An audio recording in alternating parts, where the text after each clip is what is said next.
No sé si han experimentado alguna vez tener una grande sed, ¿verdad? La sed es terrible y el hambre también.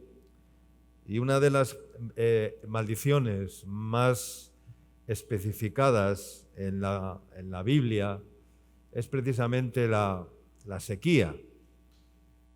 Y los entendidos en este tiempo no se dan cuenta y, como decía otro día, y siguen creyendo y creen que las sequías o las inundaciones o todo este tipo de fenómenos de la naturaleza, de la Pachamama, que bueno, la diosa naturaleza, la Pachamama, ¿no?, a la que muchos endiosan y honran y adoran y levantan, pues es la que causa todo este tipo de cosas y creen que es por el cambio climático y pretenden, pues las potencias económicas de este mundo, el G7 y todo este tipo de potencias, cuando se reúnen, pues hablan de estos temas y invierten pues millones y millones de dólares para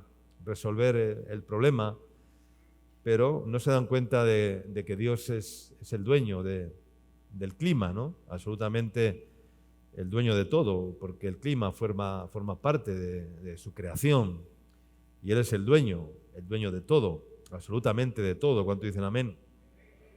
Y Dios es el que manda la lluvia y Dios es el que detiene la lluvia, Dios es el que hace llover y Dios es el que envía sequía. Y lo que sucede en el mundo natural pues es siempre una sombra de lo que sucede en el mundo espiritual, y mientras muchos investigan las causas de la sequía o las causas de las inundaciones o las causas de todos estos fenómenos, pues no llegan a entender por qué.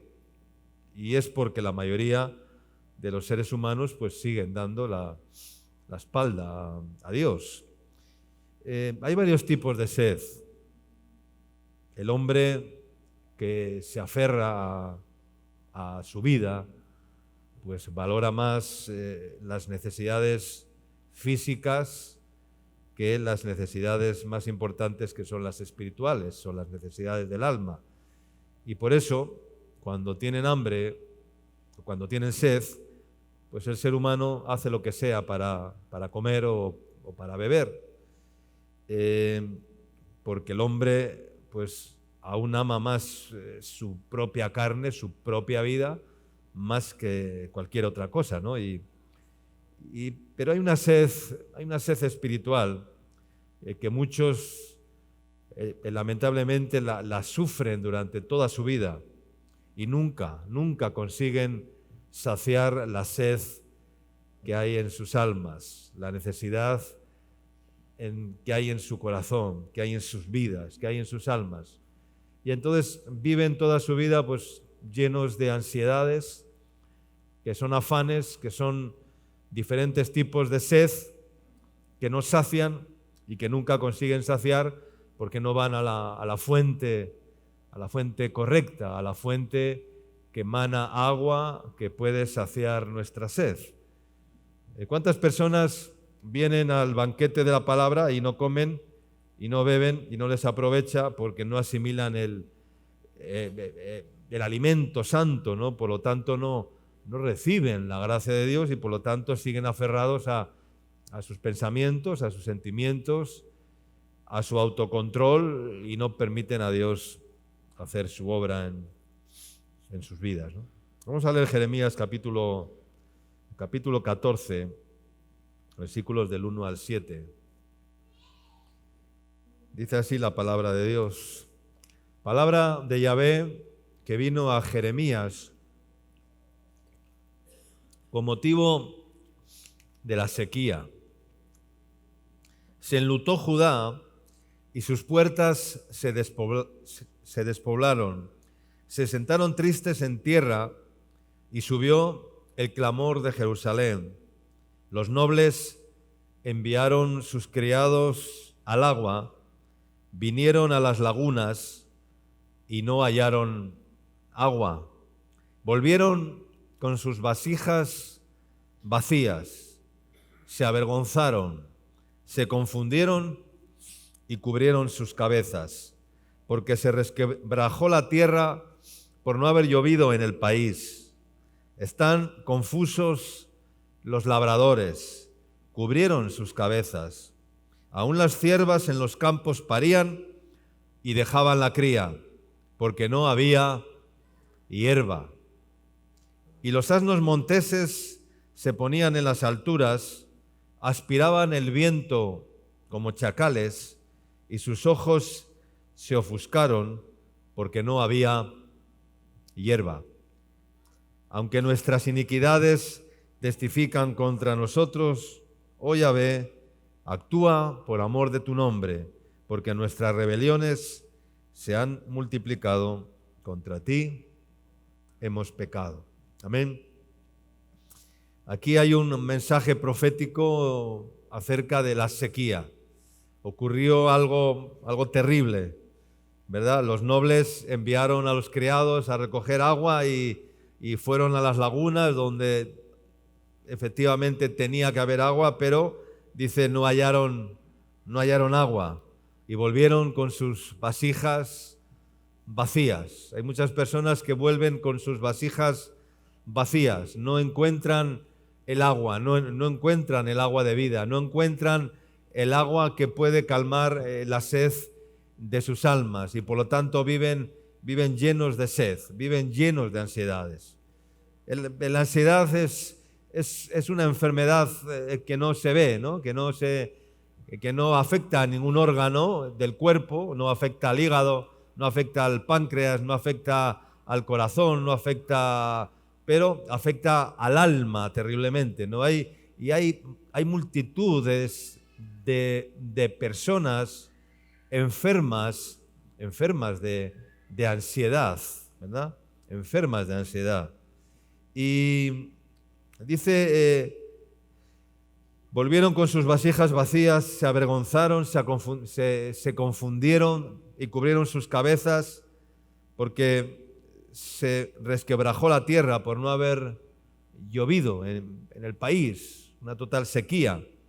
Estaban confusos los labradores, estaban cubriendo sus cabezas, no sabían qué hacer. Dice, aun las ciervas de los campos parían y ¿qué hacían? Abandonaban las crías.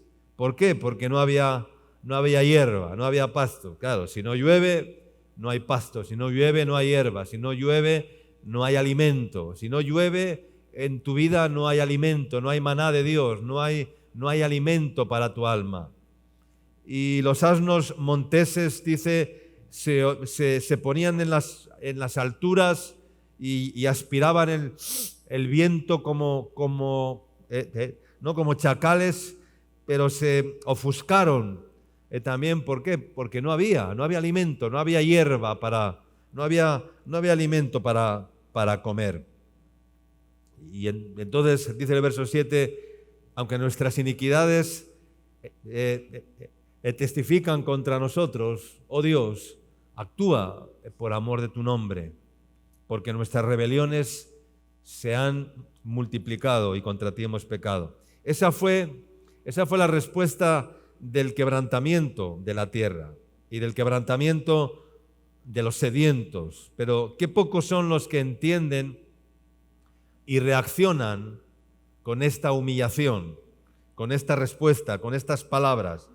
La respuesta es reconocer pues que tal vez o que seguramente estamos estamos llenos de nosotros mismos, reconocer que no buscamos a Dios con verdadera necesidad y por lo tanto merecemos pues el trato de Dios en nuestras vidas. Merecemos, a veces no entendemos la vara de Dios golpeando a nuestras vidas por nuestras desobediencias, por nuestros pecados, por nuestros errores cometidos una y otra vez de forma continuada sin querer corregirlos, queriendo siempre pasar de largo nuestras culpabilidades, y entonces la vara de Dios viene y nos golpea, el juicio de Dios viene y cae sobre nosotros, el juicio de Dios viene y cae sobre la iglesia, sobre la tierra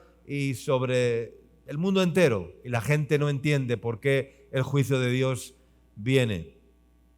Hermanos, ¿cómo estás de sed? La sed más frecuente y más generalizada en este mundo actual es la sed de dinero, la sed de tener, la ambición, la codicia, la sed de las cosas de este mundo. Los afanes de este siglo, dice ¿qué pasa? ¿Qué dice la palabra del sembrador? Que los afanes de este siglo, ¿qué hacen? Dice, ahogan la semilla y la hacen ¿cómo?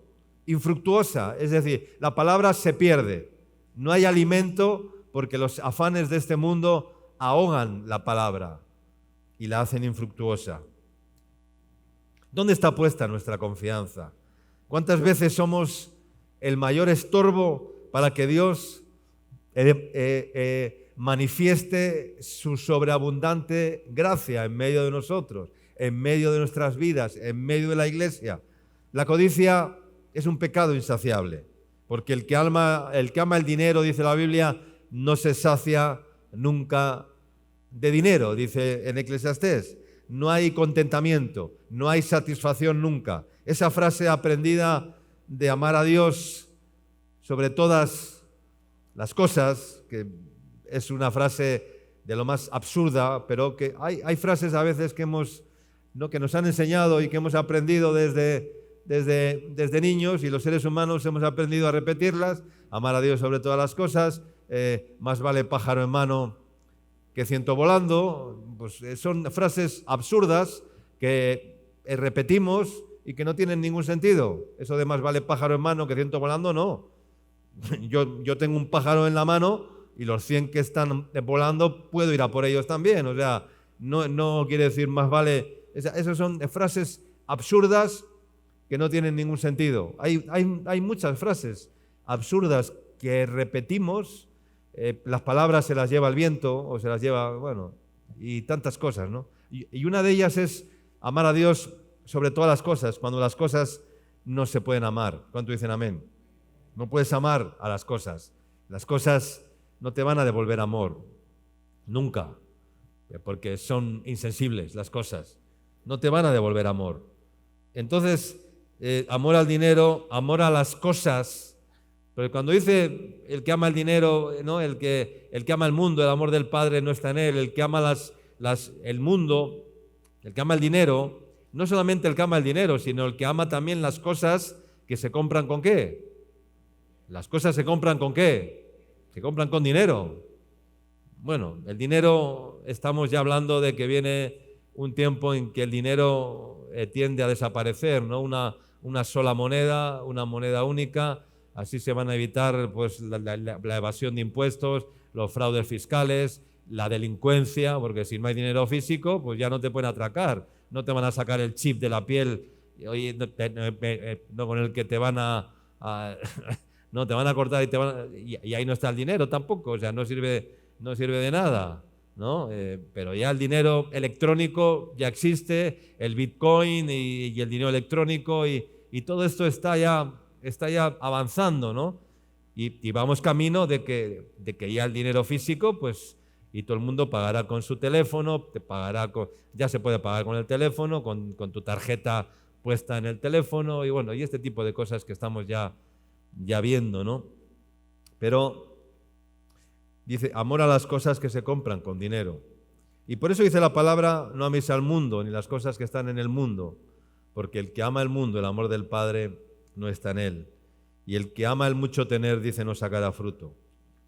Entonces la sed de la codicia, que nunca se sacia, la sed de la codicia que nunca se sacia, o de la ambición, que se hace todavía mucho más diabólica cuando la codicia y la ambición fermentan con la envidia. Menuda mezcla más horrible, venenosa totalmente. Cuando la codicia se mezcla, se fermenta con la envidia, ahí se hace una fermentación venenosa totalmente, ¿no?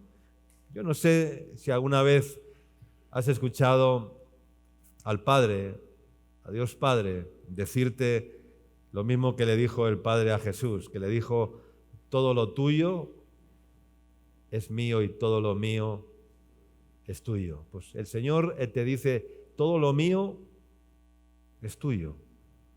Pero tú, claro, tú dices, ¿y cómo es eso, Señor? Que todo lo tuyo es para mí, es mío. Todo lo tuyo es mío, ¿no? El Padre no le niega nada al Hijo. ¿Cuánto dicen amén? Y por eso dice que el Padre, el Hijo, aún intercede, dice, por nosotros, ¿delante de quién? Delante del Padre. Y el Padre no le niega nada al Hijo, porque todo lo suyo es del Hijo. Y no le niega nada al Hijo. Le hace participar de todo lo que es de Dios. ¿Y cuánto es de Dios? Pregunto, ¿cuánto es de Dios? Absolutamente todo. Y Él nos hace partícipes de todo lo que es suyo. Amén. Y esto es maravilloso. El poder entender eso en tu vida te va a llevar a otro, no voy a decir a otro nivel, no me gusta hablar de niveles porque es otro término que se usa en la iglesia evangélica, estos predicadores, el Señor te va a llevar a otro level, ¿no? A otro level, vas a ir a otro nivel más. Siempre hablan de una elevación, nunca hablan de humillación, siempre hablan de niveles más altos, pero nunca hablan de doblar las rodillas y de bajar abajo, siempre hablan de otro level mayor, otro nivel mayor. Entonces, hay aves que corren peligro cuando quieren emigrar al acercarse el invierno, porque tienen que volar para buscar estos lugares más cálidos, ¿no? Huyendo del frío del invierno. Pero les sucede que están en la tierra, y ¿y qué hacen en la tierra? Pues comer y comer y comer. Y engordan de tal manera que cuando quieren empezar a volar, entonces ya no pueden volar. ¿Y qué pasa entonces? Que si no pueden volar, pues se quedan sin poder migrar. Y entonces llega el invierno, llegan las temperaturas extremas y terminan ¿qué? Terminan muriendo de frío. Así hay muchos que mueren espiritualmente, porque sus corazones están cargados de glotonería. Cuando hablo de glotonería no hablo solamente de comer la comida natural, sino hay muchas glotonerías, hay muchas embriagueces, no solamente la embriaguez del alcohol o la glotonería de la comida. Y así hay muchos que mueren, que son como esas aves que cuando tienen que volar y hacen así y no pueden levantar las alas porque están tan anclados a la tierra, están tan humanizados, están tan carnalizados, están tan materializados, están tan atraídos por lo terrenal, que ejerce una atracción tan grande, porque somos polvo de la tierra, somos tierra, y la tierra ejerce influencia sobre nuestras vidas, sobre nuestras almas, sobre nosotros. ¿Para qué? Para que no nos despeguemos de lo terrenal. Y por eso el apóstol Pablo decía, mirad las cosas de arriba y no pongáis la vista en las cosas de la tierra. Mirad las cosas de arriba, donde está Cristo sentado a la diestra del Padre.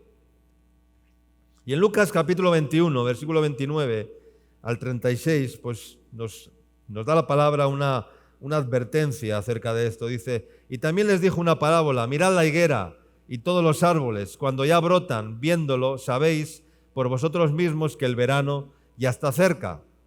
Es lo que hemos hablado de las aves. Así también vosotros, cuando veáis que suceden estas cosas, sabed que está cerca el reino de Dios. De cierto os digo que no pasará esta generación hasta que todo esto acontezca. El cielo y la tierra pasarán, pero mis palabras no pasarán. Verso 34, mirad también, dice, por vosotros mismos, que vuestros corazones no se carguen de glotonería y embriaguez y de los afanes de esta vida, y venga de repente sobre vosotros aquel día, porque como un lazo vendrá sobre todos los que habitan sobre toda la faz de la tierra.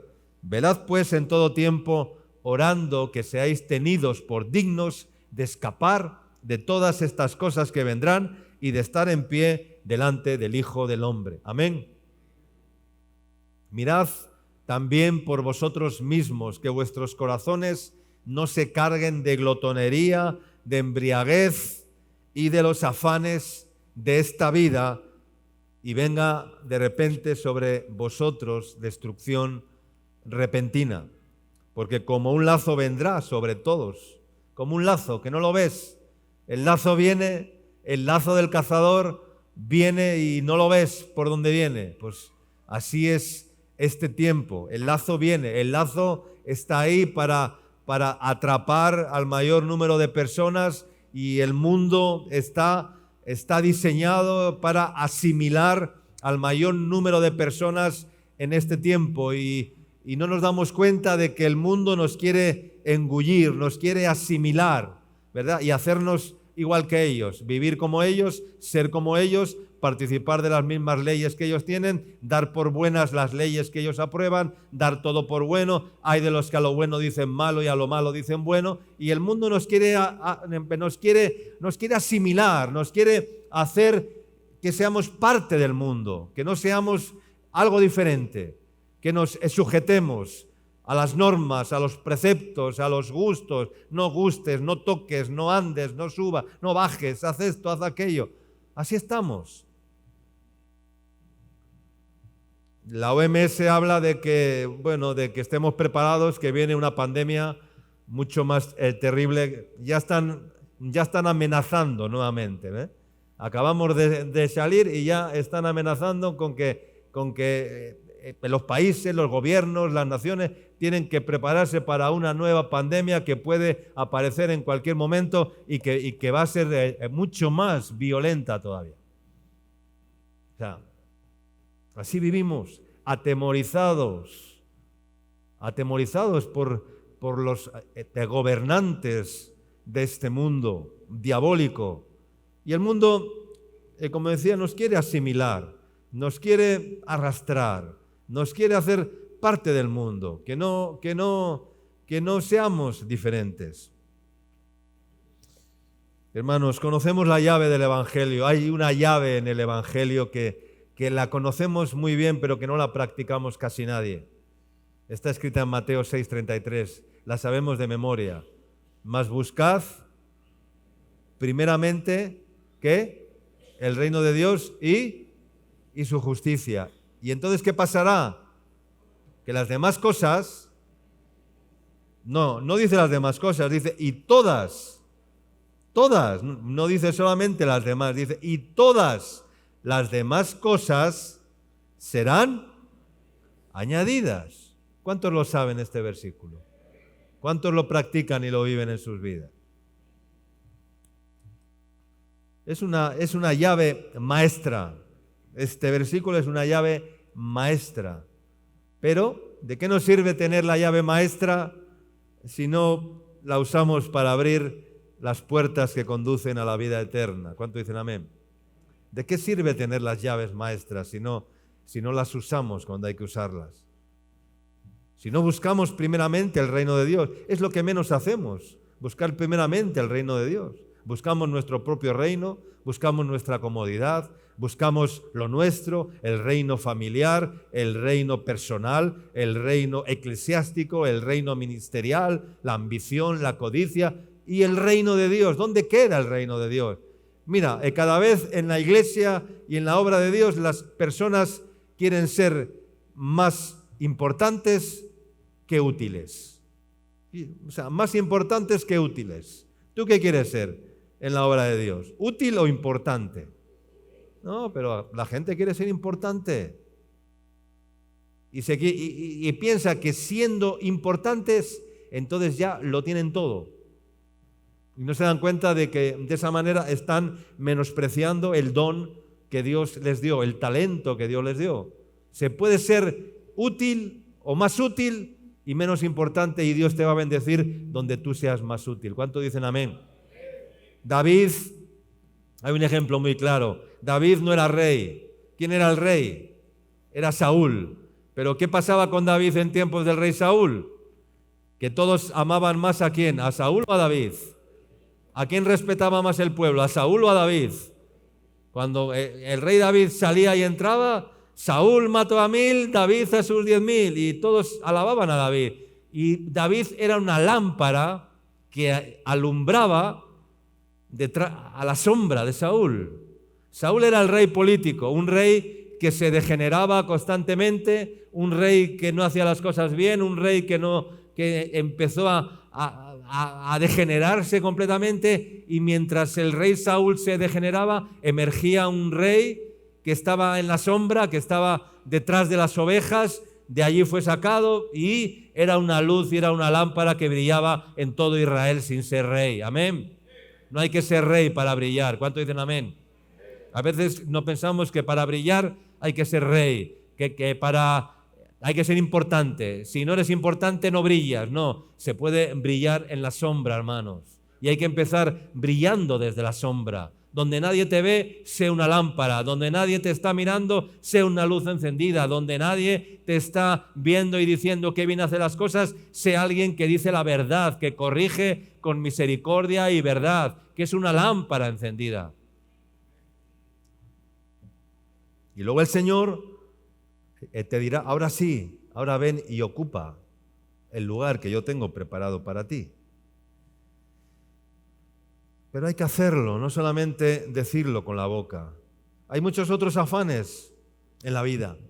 Sed, diferentes tipos de sed. Bueno, ya lo he mencionado ahora, afán de notoriedad, afán de protagonismo, de autorrealización personal de uno mismo, de satisfacer el ego sediento que nunca se sacia, el afán de reconocimiento para alimentar el ego propio. Muchas personas se pasan la vida haciendo cursos de actualización. Está muy bien. Yo no estoy en contra de hacer cursos de actualización. Si eres un profesional al servicio de Dios, adelante, actualízate, porque el don y el talento y todo lo que te actualices y aprendas, si lo pones al servicio de la obra de Dios, amén, 10 puntos. Pero si te actualizas para tu autorrealización personal, entonces estás alimentando tu ego solamente, te estás envaneciendo, te estás hinchando, te estás inflando tú mismo, tú misma. Dice la palabra que el conocimiento, ¿qué? Que envanece, pero el amor edifica.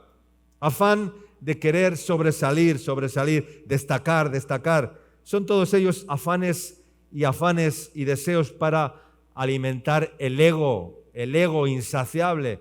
Y eso es una glotonería, no de carne, no de alimento sólido, pero es una glotonería, es un afán de otras cosas. Eso también es glotonería, de alimentar el ego personal, humano. Hay afanes hedonistas, cada vez más hay afanes hedonistas, cada vez abundan más los gimnasios. Es un negocio. Yo estaba el otro día pensando, vamos a montar un gimnasio, porque es el negocio de hoy en día, porque todo el mundo va al gimnasio. Vamos a montar un gimnasio y lo vamos a llamar Sansón. Gimnasio Sansón.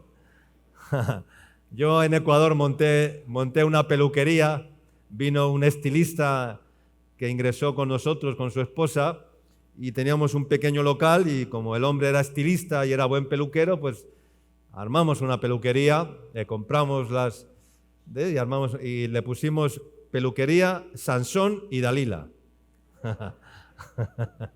Pues ahora aquí vamos a montar un gimnasio y lo vamos a llamar Gimnasio Sansón, Fitness Sansón, ¿verdad? Pero hoy todo el mundo va al gimnasio. Es un buen negocio actualmente. Y están llenos los gimnasios. Están llenos. Yo paso por lugares donde hay gimnasios y ves por las mañanas hay a todo el mundo en el andarín, en la bicicleta, en el otro, en la otra, tal, en la otra, para aquí, para allá. Y todo el mundo va al gimnasio. Dando culto al cuerpo. Aquí hay personas que van al gimnasio, no se ofendan, por favor. Hay que cuidar el cuerpo, por supuesto que sí. Pero ¿qué es más importante, tu cuerpo o tu alma?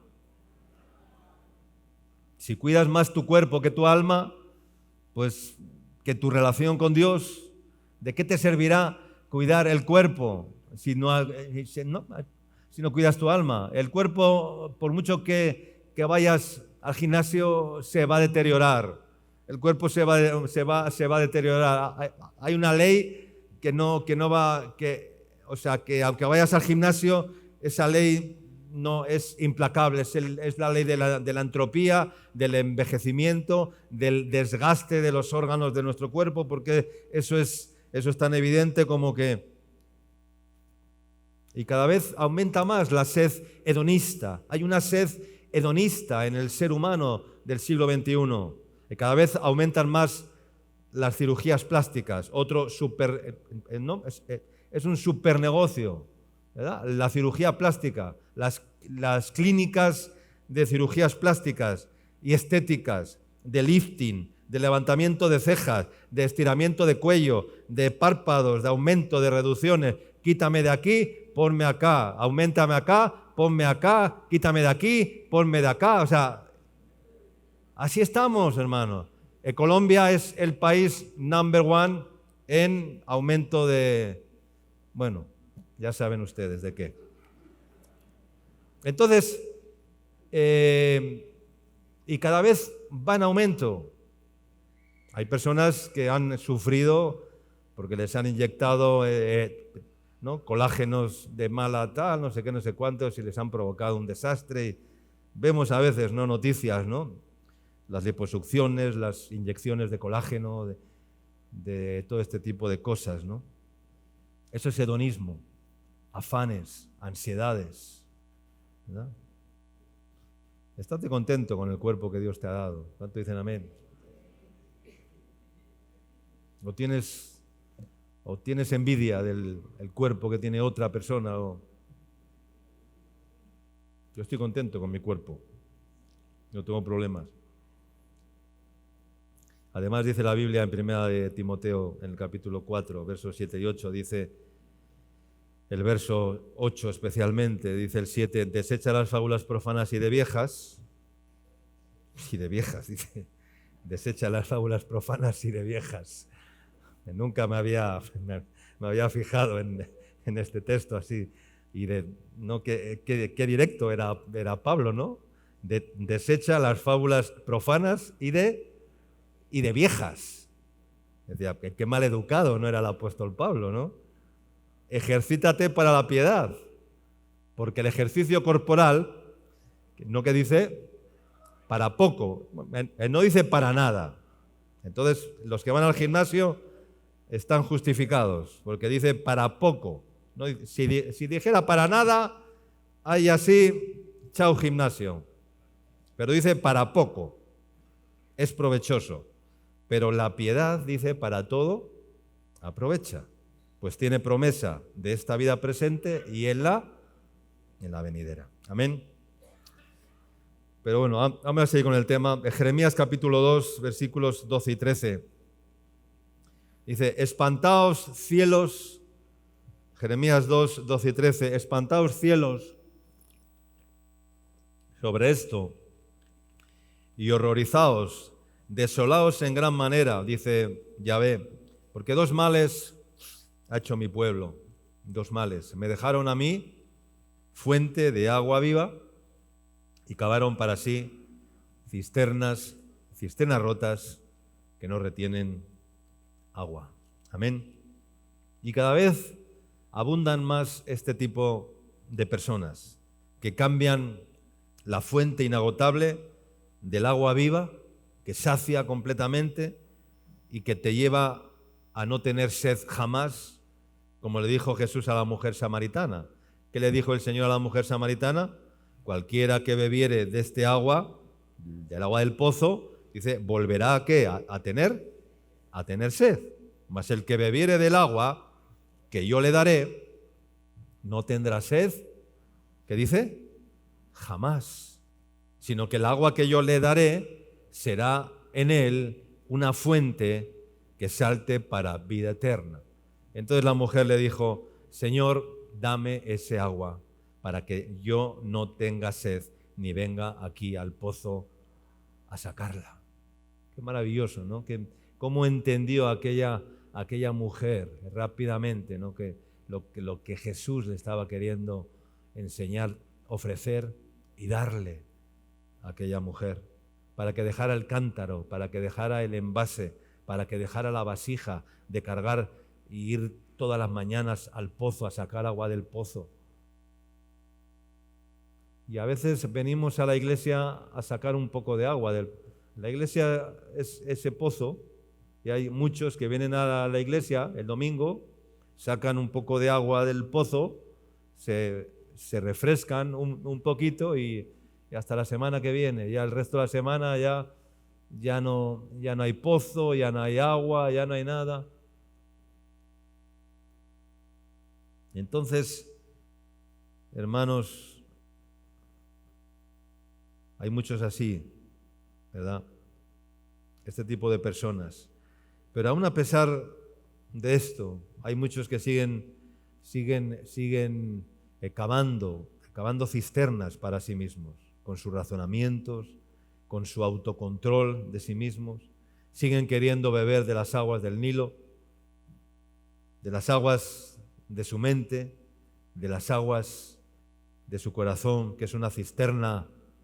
El corazón es una cisterna engañosa totalmente, porque el que no muere a sí mismo nunca podrá, siempre va a realizar ese cambio, siempre va a cambiar la fuente de agua viva por la cisterna rota, la fuente de agua viva por la cisterna rota, la fuente de agua viva por la cisterna rota. Siempre realizarán este cambio, este trueque.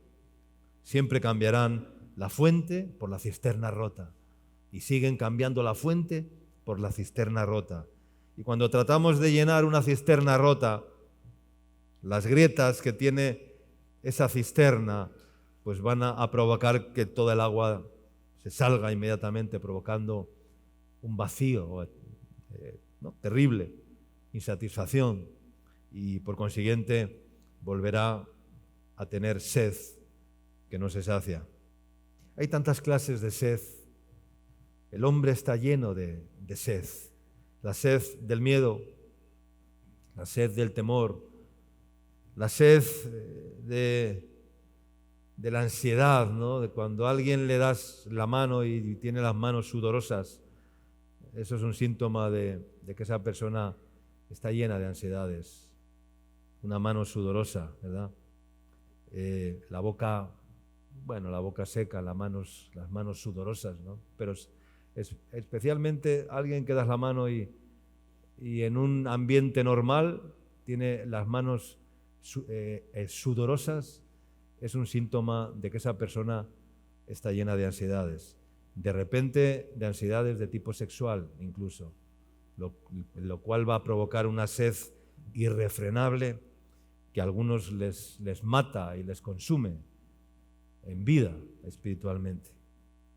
La sed que provocan las religiones, porque la religión provoca sed de Dios, pero luego nunca se sacia, nunca.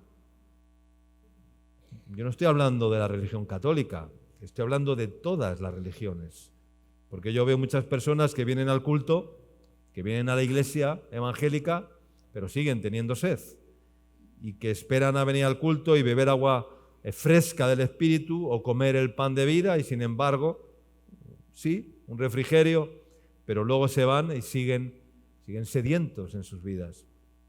Así que ni la religión evangélica va a calmarte la sed. Solo Dios puede calmar nuestra sed constantemente y definitivamente. Solo Dios puede abrir esos pozos de agua viva en nuestro corazón. Abraham, Isaac y Jacob abrían pozos constantemente para extraer el agua necesaria e indispensable para la vida de los ganados, ¿no? que pastoreaban. Y esos pozos pues representan los pozos que tenemos que abrir constantemente en nuestras vidas para que de nuestro interior emane el agua viva. Amén. Nehemías capítulo 9, versículo 15, dice así, del 15 al 17. Dice: les diste pan del cielo en su hambre, y en su sed le sacaste aguas de la peña. ¿Por qué Dios decide sacar agua de la peña, de la roca? Podía parecer una locura. ¿Por qué le dice a Moisés: hablad a la peña y ella dará agua? Primero le dijo que la golpeara, luego le dijo que hablara a la peña, ¿no? Y el pueblo que está sediento beberá, porque la peña, la roca es Cristo. Cristo es la roca eterna. Y cuando tú hablas a la roca, cuando tú hablas a Cristo, Cristo emana ese agua sobre su pueblo, sobre su iglesia, sobre nuestras vidas. Y les dijiste que entrasen a poseer la tierra por la cual alzaste tu mano y juraste que se la darías. Y todos aquellos que no beben del agua de la roca, que es Cristo, no entrarán en el reino de Dios, porque no han nacido de nuevo, porque siguen bebiendo aguas de cisternas rotas. Dice: mas ellos y nuestros padres fueron soberbios y endurecieron su cerviz y no escucharon tus mandamientos. No quisieron oír ni se acordaron de tus maravillas que habías hecho con ellos. Antes endurecieron su cerviz y en su rebelión pensaron poner caudillo para volverse a su servidumbre. Volverse a su servidumbre. Volverse a ser esclavos de los afanes, a ser esclavos del mundo, a ser esclavos de la religión, a ser esclavos de cualquier atadura, de cualquier ansiedad. Entonces, hermanos, espero que entendamos que necesitamos vivir en ese manantial de aguas inagotable, por lo cual es importante hacer énfasis en la llenura del Espíritu Santo, que está decayendo en muchas iglesias e incluso en las nuestras también. Que cada vez hay menos manifestaciones del Espíritu Santo de Dios, hay menos llenura del Espíritu Santo de Dios. Por eso decía, sí, le decimos al Señor: llénanos, llénanos, pero el Señor no nos llena. ¿Por qué no nos llena? ¿Por qué no hay llenura del Espíritu Santo? ¿Por qué no hay Pentecostés hoy en día en la iglesia? ¿Por qué no hay manifestaciones del Espíritu Santo? ¿Por qué no hay sanidades? ¿Por qué no hay milagros? ¿Por qué no hay bautismos en lenguas? ¿Por qué no hay profecía, discernimiento de espíritus, ciencia, sabiduría? Todos esos son dones del Espíritu Santo.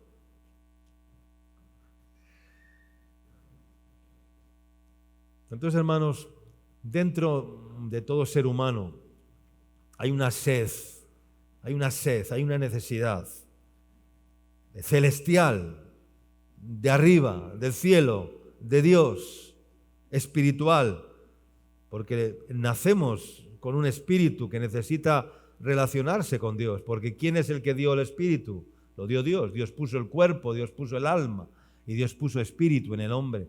Y el espíritu es la parte del hombre que se relaciona con Dios. Y tú tienes espíritu, te relaciones o no con Dios, tienes un espíritu que está vacío y que necesita relacionarse con Dios o con cualquier otro Dios y hacerte una imagen. Y por eso el hombre se fabrica dioses, se hace dioses. ¿Por qué? Porque hay una necesidad espiritual dentro del corazón del hombre, dentro del alma del hombre, dentro del ser humano. Y esa necesidad del alma de todo ser humano nos viene o tiene una enseñanza, ¿no? ¿Nos viene de qué? Pues de la impronta genética grabada por Dios en nuestra alma. Desde el paraíso, nuestros antepasados vivieron la experiencia de ¿qué? ¿Qué experiencia vivieron Adán y Eva en el paraíso, en el huerto del Edén? ¿Cuál fue la experiencia que vivieron? ¿Una experiencia de qué?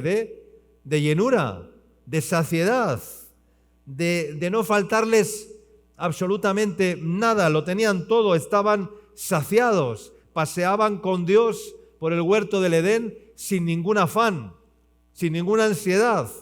Todo era perfecto, era un diseño totalmente perfecto, no había ningún error, no había nada para dudar de nada, porque estaban en un ambiente totalmente eterno, de gloria. No había ninguna necesidad de nada, estaban desnudos y no se avergonzaban, comían de todos los árboles del huerto, podían comer, había alimento hasta la saciedad. Y esa impronta grabada en la naturaleza de Adán y de Eva, pues se transmitió genéticamente porque así lo determinó Dios.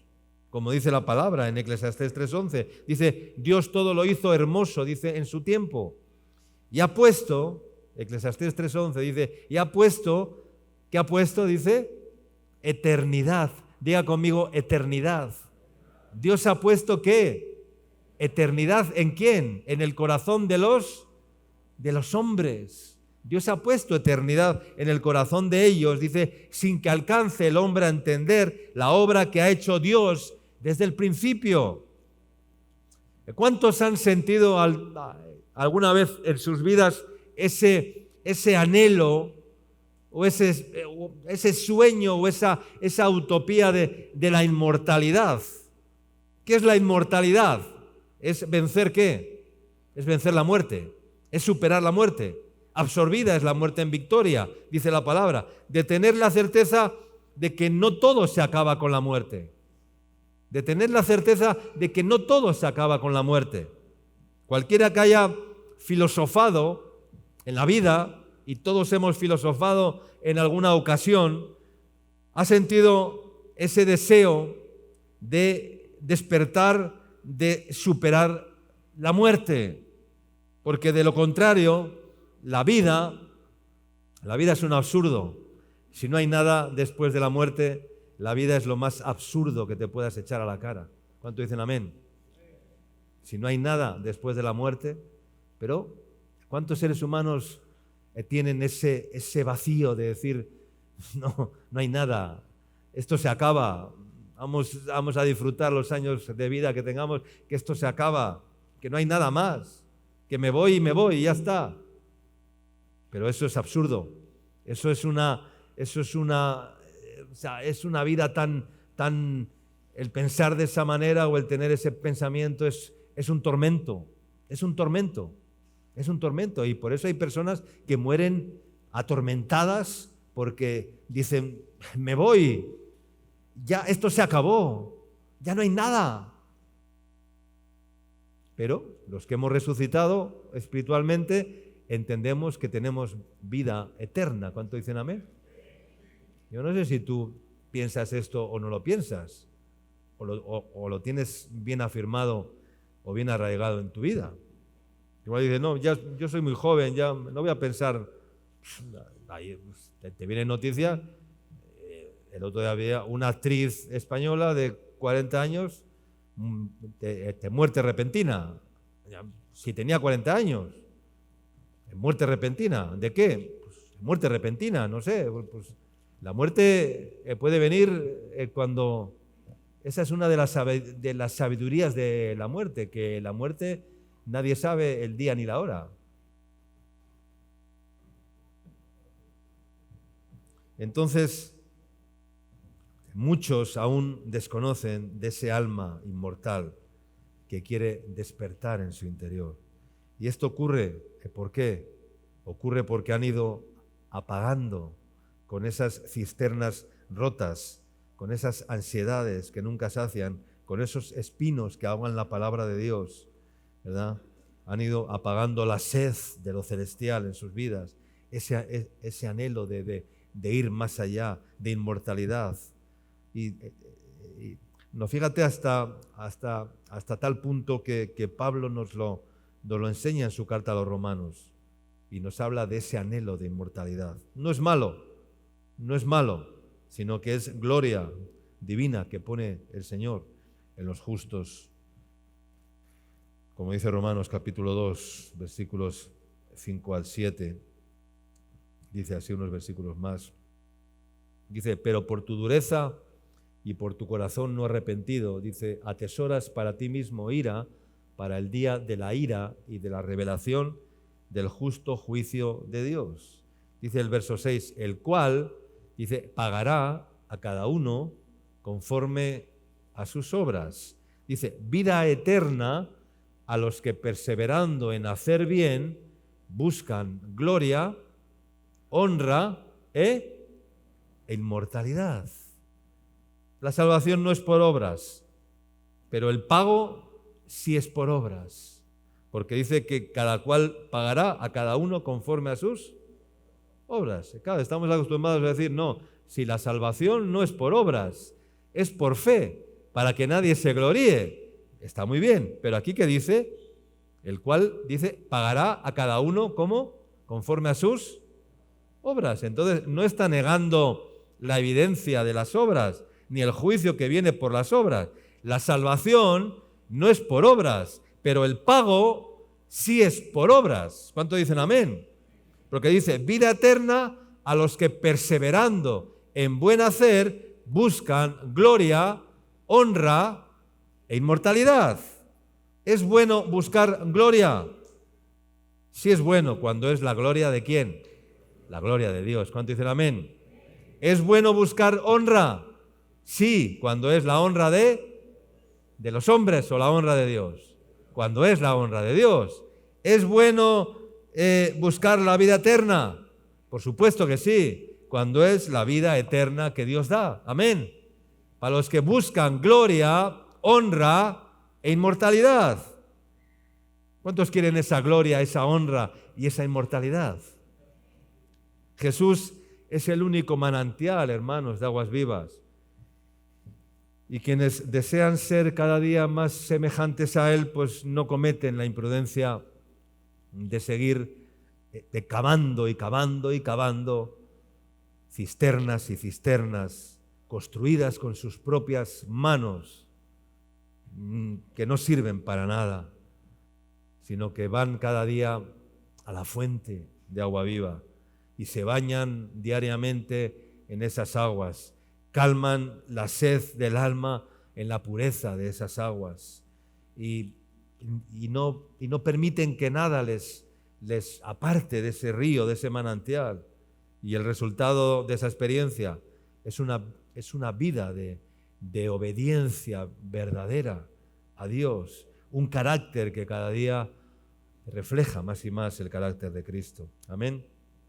Pero existe un grave problema en nosotros y en la iglesia y en todos nosotros, que es terrible, es el trueque, es el cambio, es el problema de la sustitución, de el cambio, realizar ese cambio. Me dejaron a mí fuente de agua viva y cavaron para sí cisternas. Y leía el verso anterior de ese texto, que no lo hemos leído, hemos empezado a leer Jeremías 2:12, pero el verso 11 dice curiosamente, dice, ¿acaso alguna nación ha cambiado sus dioses, aunque ellos no son dioses? Sin embargo, dice, mi pueblo, ¿qué ha hecho? Ha trocado, ha cambiado, ha mudado su gloria por lo que no aprovecha. Por lo que no aprovecha. Mira, cuando uno cambia la gloria de Dios por lo que no aprovecha, cuando uno abandona al Señor, el sustituto jamás será tan bueno como prometía serlo. A través de la historia el hombre ha demostrado su ineficacia para someterse a la voluntad de Dios y su continua rebelión al proponerse sustitutos que no podían ni pueden satisfacer las necesidades profundas del alma. Y todo el esfuerzo puesto en cavar una cisterna rota se va a la basura cuando observas que esa cisterna está rota y no puede retener absolutamente nada. Y especialmente en estos tiempos que vivimos, de zarandeos, de conflictos, de crisis, de amenazas, donde muchos van a ser golpeados o estamos siendo golpeados, y es donde más probados vamos a ser en esto, y muchos seguirán cavando y cavando para sí cisternas rotas, pero los sabios y entendidos buscarán las soluciones y el bienestar en la fuente de agua viva. Amén. Hoy te quiero decir que en medio de las circunstancias difíciles, adversas que tengamos que vivir, Dios, el Señor, nos va a socorrer si nuestro compromiso con Él es sincero y estamos realmente queriendo y buscando hacer su perfecta voluntad. Amén. Quiero terminar leyendo, me gusta recordar el texto del día de la gran fiesta de las aguas, precisamente. Era la fiesta de las aguas en Jerusalén, como está escrito en Juan capítulo 7, versículo 37 al 39. Dice así: en el último y gran día de la fiesta, Jesús se puso en pie y alzó la voz y dijo: si alguno tiene sed, venga a mí y beba. El que cree en mí, como dice la Escritura, de su interior correrán ríos de agua viva. Esto tiene que ocurrir. El que cree en mí, dice, el que cree en mí, como dice la Escritura, de su interior correrán ríos de agua viva. Tienen que correr esos ríos. Si no corren esos ríos en tu vida, pues es porque estás lleno de cisternas rotas que no retienen agua. Eres una cisterna rota. Eres una cisterna rota. Esos ríos tienen que correr, porque lo dice la palabra. Ríos de agua viva correrán por su interior. ¿Esto dijo de qué? ¿De él? Del Espíritu. Esto dijo de él. ¿Qué dice el verso siguiente? El verso 39. Esto dijo del Espíritu que habían de recibir. ¿Quiénes? Los que creyesen en él. Del Espíritu que habían de recibir los que creyesen en él. Pues aún no había venido el Espíritu Santo, porque Jesús aún no había sido. Claro, aún Jesús no se había ido. No podía haber venido el Consolador. El Consolador vino después. Yo me voy, dijo Jesús, pero os enviaré, no os dejaré huérfanos. Dice, os enviaré ¿a quién? El Espíritu Santo. Él os llevará a toda la verdad. Él os guiará a toda la verdad. Él os enseñará todas las cosas. La unción del Espíritu Santo os enseñará todas las cosas. Él os dará poder y autoridad. Él hará todas las cosas. Es el Espíritu Santo que hemos de recibir. Pero si somos como aquellos que decían, pero si aún no hemos visto, ni hemos entendido, ni hemos recibido el bautismo del Espíritu Santo. Y por eso decía que cada vez hay menos de manifestaciones en la iglesia del Espíritu Santo. Hay que retomar, hay que volver al origen, hay que volver a llamar al Espíritu Santo en medio de la iglesia, en medio de nuestras vidas. No porque sea hoy Pentecostés, cada día tiene que ser un Pentecostés nuevo, cada día tiene que haber un renuevo del Espíritu Santo, porque si no te renuevas, te secas, te vacías y caes en pecado tras pecado, en fracaso tras fracaso, insatisfacción tras insatisfacción, en querer, y la vida sigue y sigue y sigue y pasa y pasa y pasa y pasan los días y te vas deteriorando y te vas deteriorando cada vez más. Así que, hermanos, no cabes más cisternas rotas que no retienen agua, y no cambies esa fuente de vida que Dios nos ha dado, que no se agota, que es inagotable. Mana y mana y mana y mana, y esa fuente no se agota. Hay una fuente que no se agota, solamente que hay que hay que meterse en esa fuente, hay que cultivar esa relación con Dios, hay que cultivar la relación con Dios, la presencia de Dios en nuestra vida. Si no, nos vamos secando y secando y secando, y la sequía invadirá nuestras almas y no podremos decir como el salmista, decir como el ciervo brama por las aguas, así brama por ti o clama por ti, oh Dios, el alma mía. Mi alma tiene sed del Dios vivo. ¿Cuándo vendré y me presentaré delante de él? ¿Por qué te abates, oh alma mía, y te turbas dentro de mí?